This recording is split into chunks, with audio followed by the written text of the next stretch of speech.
नमस्कार, पुन्हा एकदा आपले सर्वांचे स्वागत आहे. मोठी अपडेट. पगार, यचारे, भत्ते आणि पेन्शनमध्येही होणार मोठे बदल.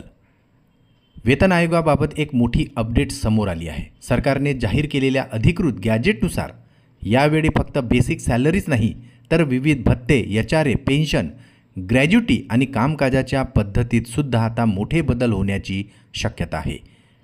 चला तर पाहूया याविषयी सविस्तर अपडेट. त्यापूर्वी आपणास विनंती आहे, चॅनलला अजूनही सबस्क्राईब केलेलं नसेल तर चॅनलला सबस्क्राईब करा. नवनवीन अपडेट मिळविण्यासाठी समोरील बेल आयकॉनला प्रेस करायलाही विसरू नका. अत्यंत आनंदाची बातमी आपल्या सहकारी मित्रांना शेअर करायलाही विसरू नका. सरकारी कर्मचाऱ्यांच्या अपेक्षेपेक्षा जास्त घरभाडे भत्ता वाढण्याची आता शक्यता दिसून येत आहे. नवीन वेतन आयोगामुळे मूळ पगारात वाढ होण्याची अपेक्षा आहे. वेतन आयोगाअंतर्गत 2.0, 2.28 आणि 2.57 यासारख्या विविध फिटमेंट फॅक्टरचाही आता विचार केला जात आहे. आयोगाने 9 आणि 10 जुलै रोजी भुवनेश्वर आणि कोलकाता येथे संबंधित घटकांशी या विषयावर चर्चासुद्धा केलेली आहे. मिळालेल्या माहितीनुसार यचारे किती वाढेल चला तर पाहूया.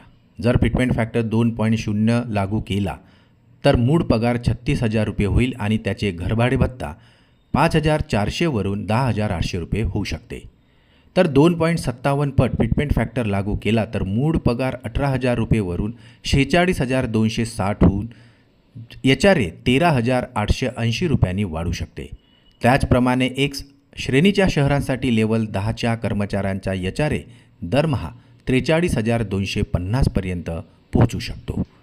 संघटनेची यचारेबाबत काय मागणी आहे चला तर पाहूया. अखिल भारतीय NPS कर्मचारी संघटना यांची मागणी आहे की सध्याचे घरभाडे भत्त्याचे दर एक्स श्रेणीच्या शहरांसाठी मूळ पगाराच्या 36%, वाय श्रेणीच्या शहरांसाठी 24% आणि झेड श्रेणीच्या शहरांसाठी 12% पर्यंत वाढवावे.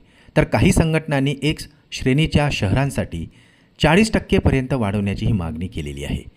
पेन्शन, NPS, UPS आणि रिटायरमेंटनंतर मिळणाऱ्या ग्रॅज्युटीच्या नियमांचाही आयोगाकडून आता पुन्हा विचार केला जाणार असल्याची ही माहिती समोर येत आहे.